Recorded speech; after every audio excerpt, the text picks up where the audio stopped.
तो एक विश्व प्रसिद्ध देश था कैकेय देश। इसके राजा थे सत्यकेतु। ये सत्यकेतु नामक राजा के दो पुत्र थे, प्रताप भानु और अरिवर्धन। इनके सेनापति का नाम था धर्मरुचि। एक दिन इन्होंने अपने बालकों को गद्दी पर बिठाया, प्रताप भानु को राजा बनाया और ये चले गए वन की ओर एकांत का सेवन करने के लिए।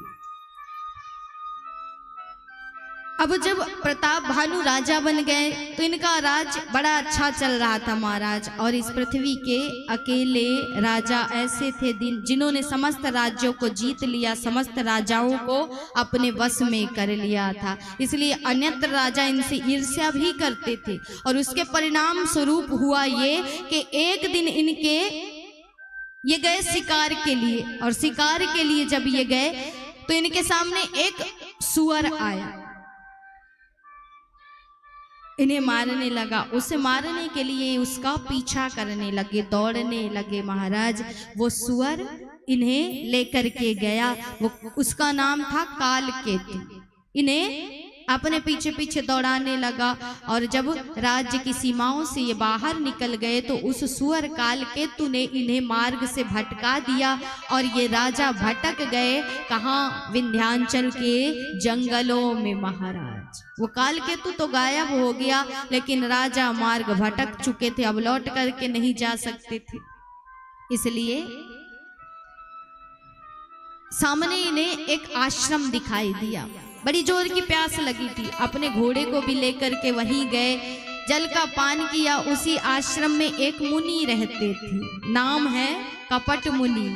ये राजा थे और चूंकि प्रताप भानु से हार चुके थे सब कुछ, इसलिए राजा का पद छोड़ करके, राजा का रूप त्याग करके, झूठा मूठा साधु का वेश धारण करके ये एक आश्रम में रहते थे। अब इस कपट मुनि ने जब देखा तो वो पहचान गया कि ये मेरा ही शत्रु प्रताप भानु है। जाकर के प्रणाम किया, महाराज प्रणाम करता हूँ, आप कौन हैं और इस आश्रम में, इस वन में अकेले कैसे रहते हैं? तो अपना नाम क्या बताया कि मेरा नाम है एक तनु। जब ब्रह्मा ने इस सृष्टि को बनाया ना, तब से मैं हूँ और आज तक मैं हूँ। ये सृष्टि चली जाए तब भी मेरा तन नहीं छूटता, एक ही तन में मैं सदैव रहता हूँ, इसलिए मेरा नाम है एक तन। अब राजा की श्रद्धा बड़ी बढ़ी। बोले महाराज मुझे कुछ मांगना है। बोले कहो क्या चाहिए तुम्हें, बताओ हम तुम्हारी सारी इच्छाओं को पूरा करेंगे। तो राजा ने कहा कि प्रभु मुझे इतना दे दो कि मुझे कभी बुढ़ापा ना आए, मैं कभी मरूं ही ना, मुझे बुढ़ापा ही ना आए, मेरी मृत्यु ही ना हो। तो उस कपट मुनि ने कहा कि उसके लिए एक काम करना पड़ेगा, आपको ब्राह्मण का वेश धारण करना पड़ेगा, ब्राह्मणों को बुलाना पड़ेगा और मेरे द्वारा बनाई हुई भंग रसोई उन्हें पवानी पड़ेगी। उसके बाद ही आप अजर अमर हो जाएंगे। मैं अपनी शक्ति से, अपनी ताकत से आपको आपके राज्य में पहुंचा दूंगा। और आज से तीसरे दिन आपका जो उपरोहित है उसको ला करके यहाँ छोड़ दूंगा और उसकी जगह पे मैं आऊँगा और रसोई बनाऊंगा। आप ब्राह्मणों को बुलाना, उनको पवाना, उसके बाद आप अजर अमर हो जाओगे।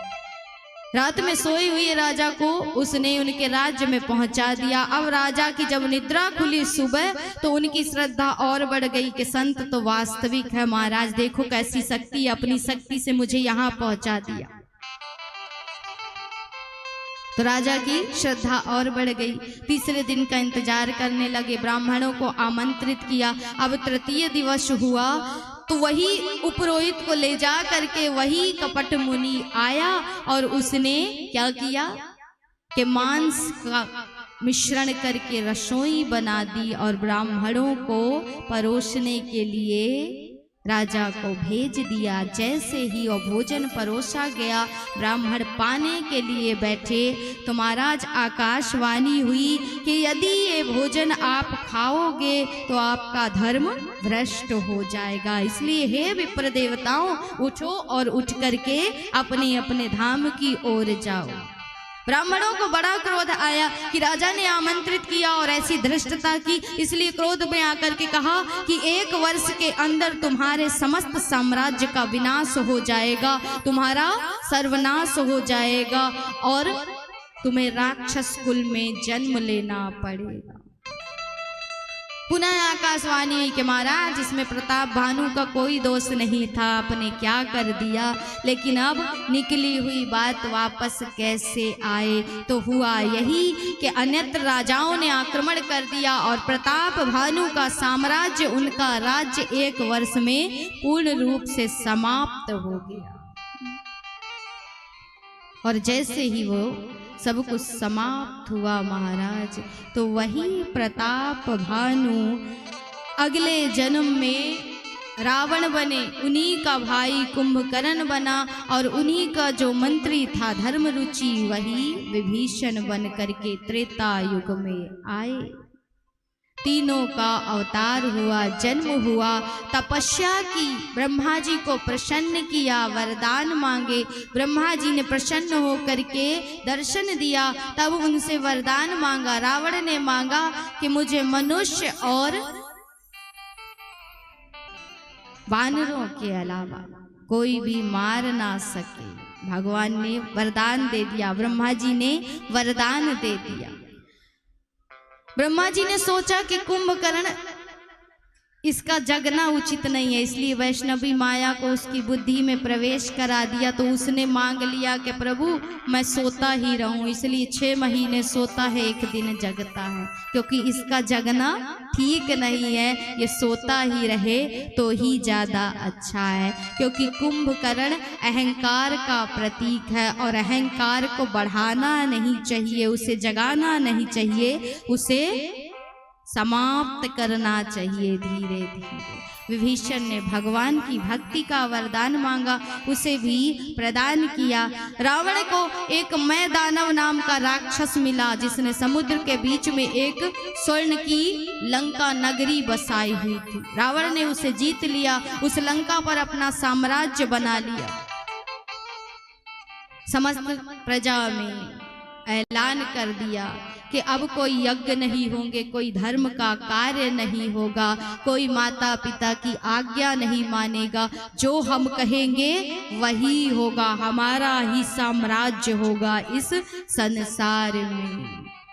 कि माँ नहीं मातु पिता नहीं देवा, साधुन सन कर वही सेवा।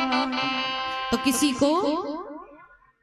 किसी की बात नहीं मानता है और इसी का परिणाम हुआ ना कि अंत ऐसा हुआ महाराज, दुर्गति ही हुई, सदगति नहीं हुई। रावण का अत्याचार फैलने लगा, चारों तरफ हाहाकार मचने लगा। तब पृथ्वी देवताओं के पास पहुंची, घबरा करके कहा कि महाराज, जितना मुझे इन पर्वतों का, वनस्पतियों का भार नहीं लगता ना, उतना इस पाप का लगता है, इस रावण का लगता है, इस अधर्म का लगता है। इसलिए आप कुछ ऐसा करें जिससे मुझे मुक्ति मिल सके। देवता पृथ्वी माता को लेकर के ब्रह्मा जी के पास पहुंचे। ब्रह्मा जी ने कहा कि इसके लिए एक ही उपाय हो सकता है, श्री हरि की आराधना की जाए, उनसे मार्ग पूछा जाए। तब देवताओं ने कहा कि लेकिन हरि मिलेंगे कहाँ? तब हे देवी, मैं शिव भी वहीं पर मौजूद था और मैंने हंस करके देवताओं की मूर्खता को कहा कि हे देव, तुम कैसे मूर्ख हो, हरि कहाँ नहीं है?